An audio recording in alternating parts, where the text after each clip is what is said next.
Good morning dear friends, જય સ્વામિનારાયણ. વિદ્યાર્થી મિત્રો, આજે વળી પાછું આપણે નવું એક પ્રકરણ સ્ટાર્ટ કરવા જઈ રહ્યા છે જે ફિઝિકલ કેમિસ્ટ્રીનું છે, એટલે કે 36 માર્કના વેઇટેજના પાર્ટમાંથી છે. હવે મિત્રો આપણે 3 પ્રકરણ અભ્યાસ કરી ગયા છે, પ્રકરણ 1, 2 અને 3. આ જે ચોથું પ્રકરણ છે એ 8 માર્કનું વેઇટેજ ધરાવશે મિત્રો. અને એ ચોથું પ્રકરણ એટલે તમે પાઠ્યપુસ્તકનો છેલ્લા 4-5 મહિનાથી અભ્યાસ કરો છો એટલે સમજી ગયા હશો કે પ્રકરણ નંબર એટલે કે એકમ નંબર 4, આપણો એકમ 4 છે અને એનું નામ છે મિત્રો રાસાયણિક ગતિકી. હવે તમને એમ થાય સાહેબ ગતિ વિશે સાંભળીએ છીએ પણ આ ગતિકી વળી શું છે? મિત્રો, આ ગતિકી એ શબ્દ ખરેખર આપણા ગુજરાતીમાં બોલીએ છીએ પણ મૂળ અંગ્રેજી શબ્દ કાઇનેટિક્સ પરથી ઉતરી આવેલો છે. કાઇનેટિક્સ, બરાબર. હવે એકમ 4 રાસાયણિક ગતિકીનું આપણા બોર્ડની પરીક્ષામાં જે પાર્ટ એ અને પાર્ટ બી એમસીક્યુ અને ડિસ્ક્રિપ્ટિવ પૂછાતું હોય છે એમાં 8 માર્કનું વેટેજ છે. મિત્રો, છેલ્લા કેટલાય સમયથી જે કેટલાય વર્ષોના જૂના જી નીટ કે ગુજકેટ ના પ્રશ્નપત્રોનો અભ્યાસ કરશો, જો કે આપણે અહીંયાથી આ ઓનલાઈન એજ્યુકેશનના માધ્યમમાં દરેક લેક્ચરના અંતે તમને જે સ્વ અધ્યયન પ્રશ્નોત્તરીયા નાયક સાહેબ આપે છે તો એમાં ક્યાંક ક્યાંક ગુજકેટ, જી ઓનલાઈન, જી ઓફલાઈન, AIEEE, AIPMT, નીટ, આ તમામ પ્રકારના જે ભૂતકાળમાં પ્રશ્નો પૂછાઈ ગયેલા હોય તેનો એક નિચોડ આપવામાં આવી રહ્યો છે. એટલે એવી જો સ્પર્ધાત્મક પરીક્ષાઓની વાત કરીએ તો મિત્રો વળી પાછું આ રાસાયણિક ગતિકી આપણું ફિઝિકલ કેમિસ્ટ્રીનું ચેપ્ટર છે. કયું? ફિઝિકલ, એટલે કે ભૌતિકીય રાસાયણિક પ્રક્રિયાઓનું. આનો મતલબ એ થયો કે 36 માર્કમાંથી આપણે પ્રથમ પ્રકરણ પૂર્ણ કર્યા પછી એકમ નંબર 4 રાસાયણિક ગતિકી 8 માર્કના વેટેજનું આ પ્રકરણ શરૂ કરવા જઈ રહ્યા છે. ત્યારે સૌથી પહેલા આનું તો ઇંગ્લિશમાં જે આપણે નામ કહીએ છીએ, ઇન ધ ટર્મિનોલોજી ઓફ કેમિસ્ટ્રીના ઇંગ્લિશમાં જઈએ તો કેમિકલ કાઇનેટિક્સ. તો મિત્રો આનો સ્પેલિંગ જે છે કાઇનેટિક્સમાં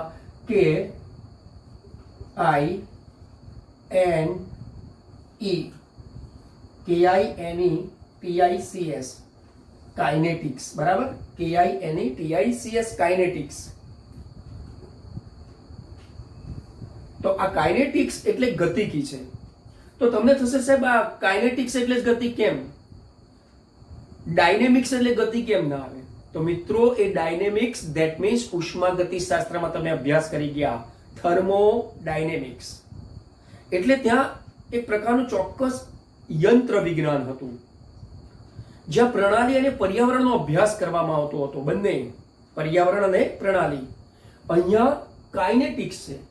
આવા કેટલાક શબ્દો ખરેખર મૂળ ગ્રીકમાંથી ઉતરી આવેલા છે. એટલે જો એનો તમને અભ્યાસ કરાવું તો ગ્રીકનો કયો શબ્દ હતો? તો એ શબ્દ જે મિત્રો છે ને એ કાઇનેટિક્સ નથી. ખરેખર કાઇનેટિક્સ એટલે ગતિકીય છે, બરાબર.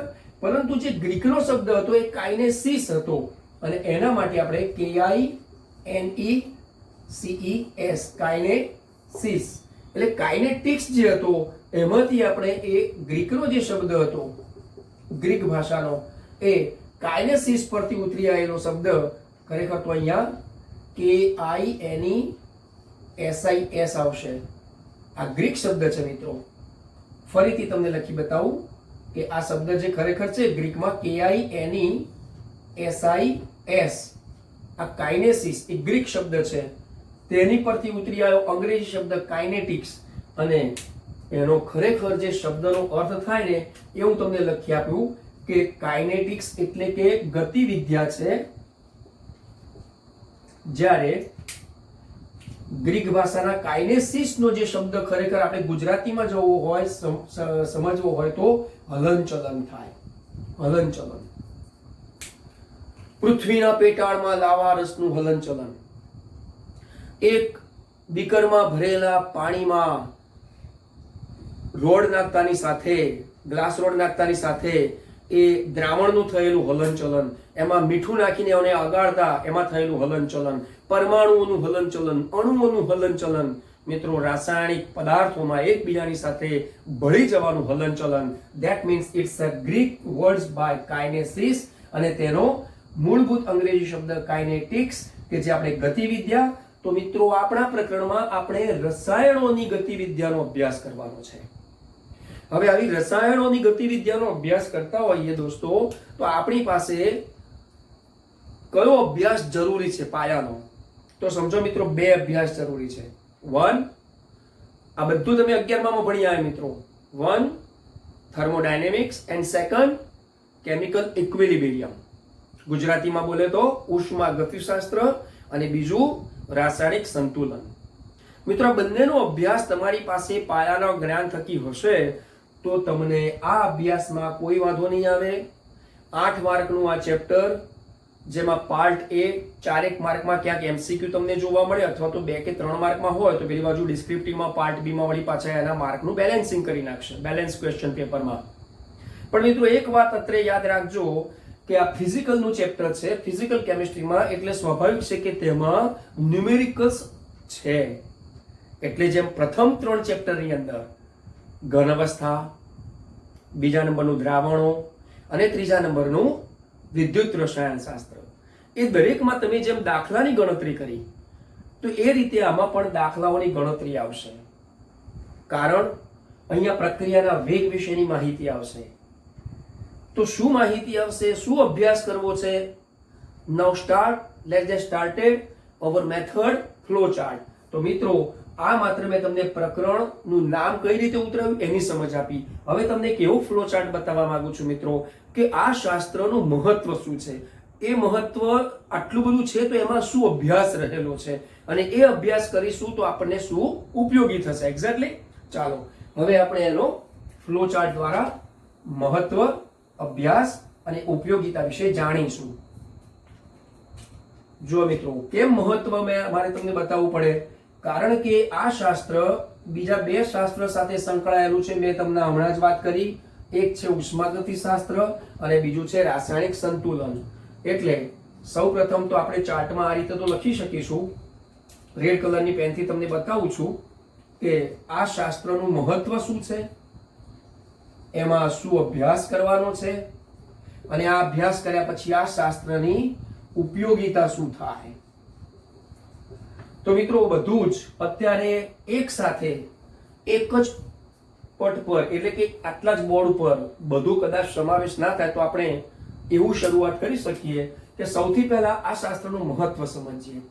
તો મિત્રો મેં તમને હમણાં કીધું એ પ્રમાણે ઉષ્માગતિશાસ્ત્ર. ઉષ્માગતિશાસ્ત્ર એ કોઈ પણ પ્રક્રિયાઓનું પાક કથન કરે છે. મિત્રો પાક કથન તમને એમ થશે 11 માંથી ભણતા કે પાક કથન એટલે શું સાહેબ? તો કોઈ પણ સમગ્ર પ્રક્રિયા વિશેના અભ્યાસમાં લેખાજોખા છે. એટલે કે થશે કે નહીં થાય, થઈ તો કઈ દિશામાં થઈ, એમાં જથ્થો કેવો મળે છે, જથ્થો કેટલો વપરાયો, આ તમામ પ્રકારનો જે એનો હિસ્ટ્રી જાણવાનો છે એને આપણે પાક કથન કહીએ છીએ. એટલે કે તેના પછીનું આપણે એનું કન્ક્લુઝન્સ કહીએ છીએ તમામ. તો ઉષ્માગતિશાસ્ત્ર પ્રક્રિયાઓનું પાક કથન, ઉષ્માગતિશાસ્ત્ર એ પ્રક્રિયાઓનું પાક કથન કરી શકે છે. બરાબર. એટલે કે તેમાં જે પ્રક્રિયા થશે કે નહીં, અને થશે તો નિપજનો જથ્થો કેટલો મળશે, આ બધું બતાવશે. પણ આ પાક કથન દરમિયાન એનું મર્યાદા જે હતી એ સમય એની મર્યાદા બને છે. સમય મર્યાદા નહીં હો, પણ સમયમાં મર્યાદા, એટલે કે તેના વેગ વિશેની જાણકારી એ પોતે આપી શકતું નથી. સેકન્ડ થિંગ, રાસાયણિક સંતુલનનો જે આપણે અભ્યાસ કરી ગયા, તો મિત્રો રાસાયણિક સંતુલનથી પ્રક્રિયા કેટલે અંશે પૂરી થાય છે, આપણે ખબર છે અંશ ભણ્યા હતા આલ્ફા. તો એવી રીતે એવા રાસાયણિક સંતુલનથી પ્રક્રિયા કેટલે અંશે પૂર્ણ થાય છે, અથવા તો તે પ્રક્રિયકોમાંથી નિપજ મળે છે તો કેટલા અંશે મળશે. તો રાસાયણિક સંતુલનથી પ્રક્રિયકોથી કેટલા અંશે પ્રક્રિયાઓ થશે તે જાણી શકાય છે. પરંતુ જથ્થો જાણ્યા પછી પ્રક્રિયકોમાંથી નિપજોમાં જથ્થો જાણ્યા પછી એક્ઝેક્ટલી એ જથ્થો કેટલા સમયે મળશે અને કેવા નિયંત્રણથી મળશે, એટલે કે પરિબળો. તો એ પરિબળોનું જે નિયંત્રણ છે અથવા તો કેટલા સમયમાં મળશે, તો જો અહીંયા પછી પાછી વેગની મર્યાદા આવી છે. એટલે આનું મહત્વ હવે આવ્યું કે આપણા આ શાસ્ત્ર રાસાયણિક ગતિકીથી કેટલી મહત્વની બાબતો છે હવે તમને લખી આપું. ગ્રીન પેનથી લખીશ, ગ્રીન કેમિસ્ટ્રી, કે પ્રક્રિયા થશે કે નહીં તે જણાવશે. એ તો આ પણ જણાવે છે, ઉષ્માગતિશાસ્ત્ર. એક્ઝેક્ટલી એનો જવાબ પડી ગયો. નંબર 2, જો પ્રક્રિયા થશે તો નિપજનો જથ્થો બતાવશે. એ પણ આ ઉષ્માગતિશાસ્ત્ર બતાવે છે. એક્ઝેક્ટલી તો એનો પણ જવાબ મળી ગયો. ઉપરાંત એ પ્રક્રિયાઓ થશે તો તેનો પ્રક્રિયાનો અંશ એ પણ જાણી શકાય છે જો રાસાયણિક સંતુલનથી. એ ઉપરાંત જો પ્રક્રિયા થશે, જો નિપજનો જથ્થો મળશે તો તે કેટલા સમયમાં પ્રક્રિયા પૂર્ણ થશે. પ્રક્રિયા પૂર્ણ થશે. આ બહુ જ મહત્વની બાબત અત્યારે આ વાત કરી છે આપણા શાસ્ત્રએ. જુઓ મિત્રો, કે તે કેટલા સમયમાં પ્રક્રિયા પૂર્ણ થશે. જો પ્રક્રિયા થશે તો કે હા, નિપજ મળશે તો કે હા, કેટલા અંશે પ્રક્રિયા થઈ તો કે હા. જો એ પ્રક્રિયા પૂર્ણ થઈ તો કેટલા સમયમાં પૂર્ણ થશે એ તો બતાવશે, પણ સાથે સાથે પ્રક્રિયકોનો વપરાતો જથ્થો ઉપરાંત ઉદ્ભવતો નિપજનો જથ્થો, પ્રક્રિયકો તેમજ નિપજનો અંતિમ જથ્થો. હવે આટલું જ્યારે બતાવે છે તો જો ક્યાંક પ્રક્રિયા ધીમી પડી અથવા તો બહુ ઝડપી છે, હવે આ બહુ જ મહત્વનો મુદ્દો છે. લાલ પેનથી તમને બતાવીશ કે ક્યારેક ધીમી પ્રક્રિયા કે ક્યારેક ઝડપી પ્રક્રિયાઓ થતી હોય છે. તો આ ધીમી પ્રક્રિયાઓને ઝડપી બનાવવા અથવા તો કેટલીય પ્રક્રિયાઓ એવી છે કે જે બહુ જ ઝડપી છે, એને થોડીક ધીમી બનાવવા માટે ક્યારેક પરિબળોની જરૂર પડે છે. અને એ પરિબળોના કારણે આવી પ્રક્રિયાઓમાં ક્યારેક અતિ ધીમી પ્રક્રિયાઓ અને ક્યારેક અતિ ઝડપી પ્રક્રિયાઓ, ઇન્સ્ટન્ટિનિયસ, ધેટ મીન્સ હિયર ઇઝ ઇન્સ્ટન્ટિનિયસ, એટલે કે અતિ ઝડપી અને અતિ ધીમી આમ પ્રક્રિયાઓ, જે આ બંનેનો પણ એક નાનો પેટા ભાગ છે. જો અતિ ધીમી પ્રક્રિયા હોય તો એને થોડીક ધીમા વેગથી કરી અને ઝડપી તરફ અને ઝડપીથી અતિ ઝડપી તરફ લઈ જવી છે. તો શું કરીશું? તો આનું મહત્વ છે કે એમાં અભ્યાસ કરવાનો થશે. શું અભ્યાસ કરવાનો થશે? જો એને હાઇલાઇટ કરું છું મિત્રો, નિયંત્રણથી. જુઓ, આ એનું મહત્વ છે આ અભ્યાસનું, કે એના નિયંત્રણથી તમે મહત્વ કરી શકશો, નિયંત્રણથી તેનું મહત્વ સમજી શકશો. હવે એ નિયંત્રણ છે, પણ એ નિયંત્રણ કેવું, કેટલું અને ક્યારે? જો છે આ 3 પ્રશ્નાર્થ છે, એના જવાબો તમને આપણા આ શાસ્ત્રમાં અભ્યાસ કરશો ને, અહીંયા અભ્યાસ કરશો ને ત્યારે મળશે. તો મિત્રો, હું એમ માનું છું કે આ મહત્વ વિશે જે મેં તમને કેટલાક પોઈન્ટ્સ વર્કઆઉટ કરેલા છે એ તમે જો સ્ક્રીનશોટ લઈ લો તો તમારી પાસે એક પુરાવો રહેશે. સૌથી પહેલું તો ઉષ્માગતિશાસ્ત્રની પ્રક્રિયાઓના પાક કથનનો પણ જવાબ આપે છે. રાસાયણિક સંતુલનથી પ્રક્રિયકોથી કેટલી અંશે પૂરી થાય છે એનો પણ જવાબ આપશે. એટલે પ્રક્રિયા થશે કે નહીં, જો થશે તો નિપજનો જથ્થો કેટલો મળશે, તેનો અંશ કેટલો હશે, તે કેટલા સમયમાં પ્રક્રિયા પૂર્ણ થશે. એટલે કે બહુ જ મહત્વની બાબત છે તે અત્યારે તમારી પાસે આ બોક્સ બનાવ્યું કાળી કલરની પેનથી, તે બોક્સનો મતલબ થાય છે મિત્રો પ્રક્રિયાના વેગ વિશે. પ્રક્રિયા વેગ વિશે માહિતી આપતું, બતાવતું, મહત્વ બતાવતું આ રાસાયણિક ગતિકીના એકમનું મહત્વ છે. હવે પ્રક્રિયકો તેમજ નિપજોનો અંતિમ જથ્થો, પ્રક્રિયકોનો જથ્થો, સાંદ્રતા ઘટી તો હવે કેટલી બાકી હશે અને એનું નિપજમાં કેટલું રૂપાંતરણ થયું હશે, આ તમામ પ્રકારના જવાબ આપશે. અને આ તમામ પ્રકારના જવાબો તેમની પ્રક્રિયાઓમાં રહેલા છે. મિત્રો, તમે સ્ક્રીનશોટ લઈ લો, પછી એક આ રાસાયણિક ગતિકીના કેટલાક ઉદાહરણ આપવા માંગુ છું અને પછી આપણે ઉપયોગિતાની વાત કરવા માંગીએ છીએ. બરાબર, એક સ્ક્રીનશોટ લઈ લો, પછી ઉપયોગિતાની વાત કરીએ. ચાલો મિત્રો, હવે વાદળી કલરની પેનથી ફરી પાછો, જો એનું આટલું મહત્વ છે તો ઉપયોગિતા ક્યાં ક્યાં થશે? તો અહીંયા જે આપણે અભ્યાસ કરીશું, હવે આ અભ્યાસ માટે આટલી જગ્યા નાની પડશે એટલે એનું હું તમને ફ્લો ચાર્ટ પાછું અલગ બતાવીશ. પણ શું છે આ અભ્યાસમાં? તો આપણા પાઠ્યપુસ્તકમાં 4.1 જુઓ, ચોથા નંબરનું ચેપ્ટર અને એમાં 1 નંબરના મુદ્દાથી માંડી અને 4.5 નંબરના કુલ 5 મુદ્દાનો કાર્યક્રમનો અભ્યાસ કરવાનો છે. હવે આ 5 મુદ્દામાં પાછા પેટા મુદ્દા હોય, દાખલા કે રાસાયણિક પ્રક્રિયાઓનો વેગ, પછી તેમના વેગ અચળાંક, ઉપરાંત આ પ્રક્રિયા વેગ પર અસર કરતા પરિબળો આવે, પાછા એ બધી પ્રક્રિયાઓનો ક્રમ આવે, એમની આણ્વિકતા આવે, ઉપરાંત એમની ઉપર કોઈ અસર થતી હોય તો તેમના તાપમાન, ઉદ્દીપકની અસર, આ તમામ પ્રકારનો અભ્યાસ આવશે મિત્રો. અને એ આપણા પાઠ્યપુસ્તકમાં 4.1 થી 4.5 નંબરમાં સમાવિષ્ટ છે. આ અભ્યાસ કરીશું તો આ અભ્યાસનો ઉપયોગ ક્યાં થશે? તો જુઓ મિત્રો, કોઈ પણ પ્રક્રિયાઓ હોય તો તેમના વેગ અચળાંક વિશે માહિતી મળી શકે. ઉપરાંત વેગ નિયમની જાણકારી હોય, એ ચાહે પ્રક્રિયા વેગ નિયમ હોય, વિકલન વેગ નિયમ હોય કે સંકલિત વેગ નિયમ હોય, એની માહિતી મળી શકશે. અને એ માહિતી એમના સમીકરણથી પણ આપી શકાય, એટલે કે સંકલિત વેગ સમીકરણ. તો સંકલિત વેગ સમીકરણથી માહિતી આપી શકાય. આટલું કરશો એટલે કેટલીક પ્રક્રિયાઓ જટિલ હોય છે, સંકીર્ણ એટલે કે સક્રિયકૃત સંકીર્ણ હોય એવા સક્રિયકૃત સંકીર્ણ, સક્રિયકૃત સંકીર્ણ અને સક્રિયકૃત સંકીર્ણ અને પ્રક્રિયક અણુઓ. જો મિત્રો, સક્રિયકૃત સંકીર્ણ અને પ્રક્રિયક અણુઓ ની વચ્ચેનો ઊર્જા તફાવત હોય, અણુઓ વચ્ચેનો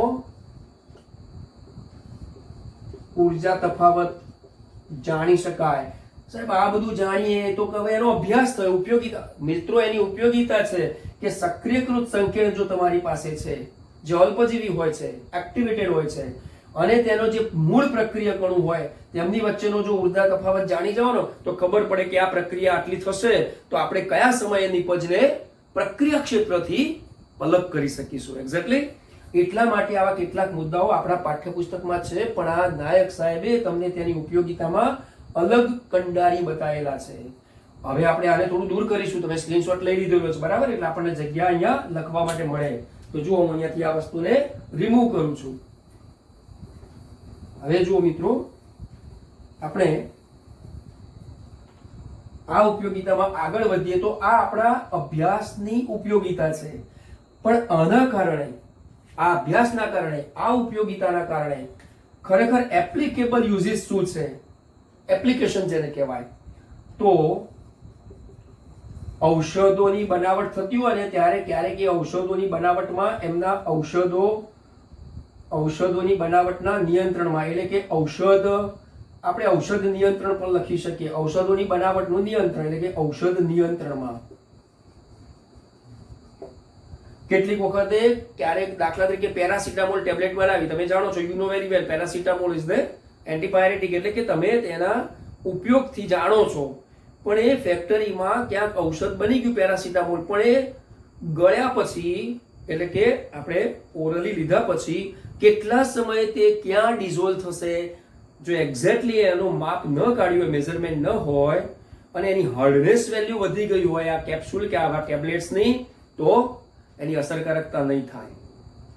એટલે કેટલાક એવા પાવડર્સની જે ઔષધોની ટેબ્લેટ્સ બનાવેલી હશે તો એની જે હાર્ડનેસ વેલ્યુ, એની ડિસ્પર્સિબિલિટી, એની સોલ્યુબિલિટી, આ દરેકમાં નિયંત્રણ લાવવું પડે. અને એ આપણા આ અભ્યાસથી થશે. ક્યારે, ક્યાં, કેટલા સમયમાં. સેકન્ડ થિંગ, ઔષધોના નિયંત્રણમાં છે એ રીતે દંત ચિકિત્સામાં, ધેટ મીન્સ કે હું એમ લખી શકીશ કે ડેન્ટલ સર્જરીમાં જે પુરાણ કરવાનું હોય છે દાંતમાં, આ દાંતમાં પુરાણમાં, દાંત સડી ગયો હોય દાંત, આરસીટી કરવાની હોય, અથવા તો તેની અંદર પછી ક્યાંક બે વખતે ગાભા ડૂચા મારવાના હોય, તો એ ગાભા ડૂચામાં જે પુરાણ કરવાનું હોય છે, અથવા તો ક્યારેક તેની અંદર આપણા ZNAG નો સૌરસ નાખવાનો હોય છે, એ કેટલો જથ્થો લઈશું, કેટલા સમયમાં તે પોતે બાઇન્ડ થઈ જશે, એટલે એમાં બાઇન્ડિંગ મટીરિયલ્સ નાખવાનું હોય છે. આ તમામ પ્રકારનો અભ્યાસ પાછો ડેન્ટલ સર્જરીમાં ઉપયોગ થતો હોય છે. એ ઉપરાંત ઘણા બધા ઉપયોગો છે. એમાંનો બહુ જબરજસ્ત એક ઉપયોગ લખું છું મિત્રો,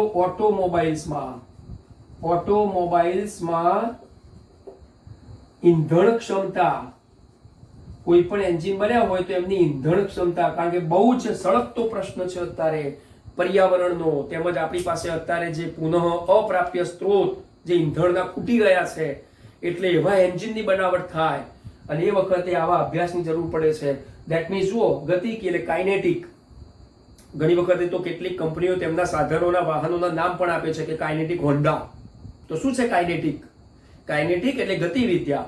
તો મિત્રો, આવી આ ગતિવિદ્યાનો અભ્યાસ કર્યા પછી આપણે એનું મહત્વ આ અભ્યાસ પર આધારિત છે, અને આવો અભ્યાસ કરીશું તો આપણા પાઠ્યપુસ્તકમાં તો આપણી ઉપયોગિતા થશે, પરીક્ષામાં તો ઉપયોગિતા થશે, but in the valuable application, value base, એ ઔષધોના નિયંત્રણમાં, ડેન્ટલ સર્જરીમાં એટલે કે દાંતના પુરાણમાં, ઓટોમોબાઈલ્સમાં એટલે કે ઈંધણ ક્ષમતા નક્કી કરવી હોય, એ ઉપરાંત પ્રક્રિયાઓની ઝડપ, જે હમણાં અમે વાત કરી હતી ધીમી પ્રક્રિયા અને ઝડપી પ્રક્રિયા છે ને, તો અતિ ધીમી બનાવવી હોય, ઝડપી હોય તો એને અતિ ઝડપી બનાવવી હોય તો થઈ શકે છે.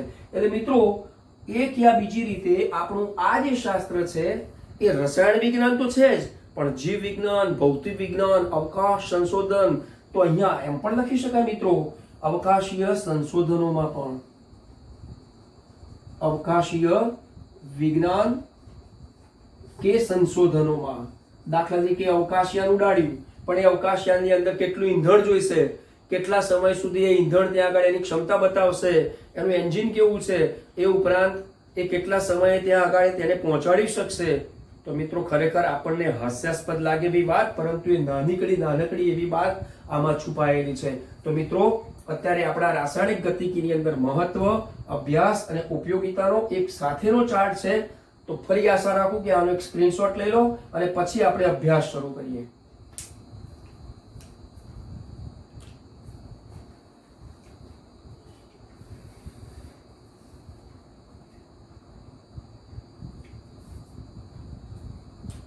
Okay, dear friends, now we back to our point in this syllabus. એટલે કે આપણા રાસાયણિક ગતિકીનો અભ્યાસ શું છે. તો હવે અહીંયાથી આને હું રિમૂવ કરીશ, બરાબર? ચલો, આ બધું જ આપણે ફરીથી બનાવીશું, એટલે કે ફ્લોચાર્ટ આપણે હવે અભ્યાસ પર આધારિત જ સીધું કોન્સન્ટ્રેટ કરીશું. અને એ કોન્સન્ટ્રેટ કરવા માટે મારે તમને આ કાઇનેટિવિટી જે છે ને, જે જુદી જુદી પ્રક્રિયાઓ છે, એ બાબતે મારે તમને પ્રક્રિયાના વેગ વિશે જણાવવું છે. જુઓ, કેટલીય પ્રક્રિયાઓ ધીમી હોય, હમણાં કીધું તે પ્રમાણે, કેટલીય પ્રક્રિયાઓ ઝડપી હોય, કેટલીક અતિ ધીમી હોય, કેટલીક અતિ ઝડપી હોય. એના ઉદાહરણ આપવા માંગુ છું. જો વિદ્યાર્થી મિત્રો, તમે ઘરે આ બધા પ્રયોગો ક્યારેક કરો સાવધાનીપૂર્વક. હવે આ કોઈ પ્રયોગ નથી. શું કરું છું જુઓ. શું થયું? આ દેખાય છે? તમે પણ કહી શકો દિવાસળીનું સળગવું. જો આ દિવાસળી સળગી, ઓકે, હવાની હાજરી હતી. હવે હવાની સંપૂર્ણ હાજરી હોય કે હવાની અપૂર્ણ હાજરી હોય, જો દિવાસળી ઓટોમેટિક બંધ થઈ ગઈ. એવું ના સમજતા કે પંખાના પવનથી બંધ થઈ, પરંતુ અત્યારે આવી જે દિવાસળીઓની જે સળીઓ છે એને કાર્બોડાઇઝ કરેલી હોય છે, એટલે કે તેમાં એવું કેટલુંક પ્રમાણ અંદર જાળવાયેલું હોય છે કે તે દિવાસળી સળગતી તમારા આંગળી કે અંગૂઠા સુધી જાય જ નહીં. ત્યાં આગળ તેની સાંદ્રતા ઓછી થઈ ગઈ હોય, ભલે ઓક્સિજન મળતો હોય, ત્યાં જતા તે પોતે દિવાસળી સળગવાની બંધ થઈ શકશે.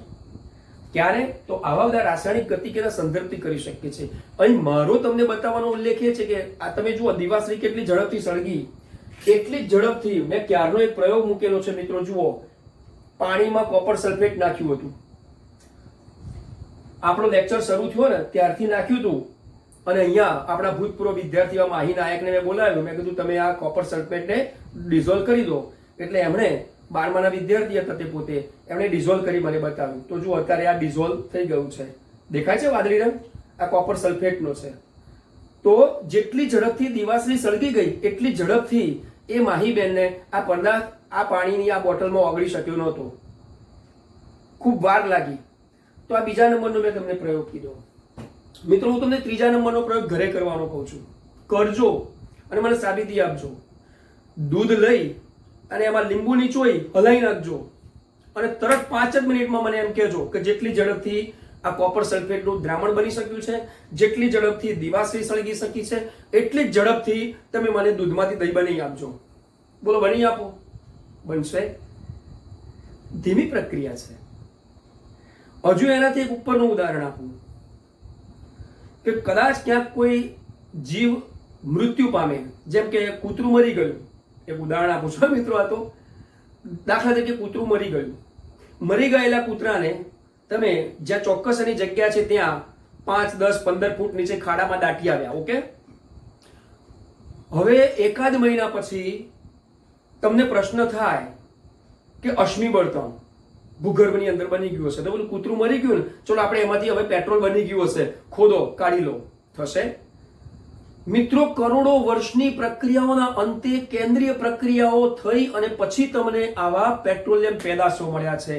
એટલા માટે મેં લેક્ચરની શરૂઆતમાં મિત્રો તમને કીધું કે પુનઃ અપ્રાપ્ય એવા આપણા ઈંધણના સ્ત્રોત છે, તેમને બચાવો, બચાવો, બચાવો. ધેટ મીન્સ પર્યાવરણીય રસાયણ વિજ્ઞાનનો અહીં મહદઅંશે ઉપયોગ થશે દોસ્તો.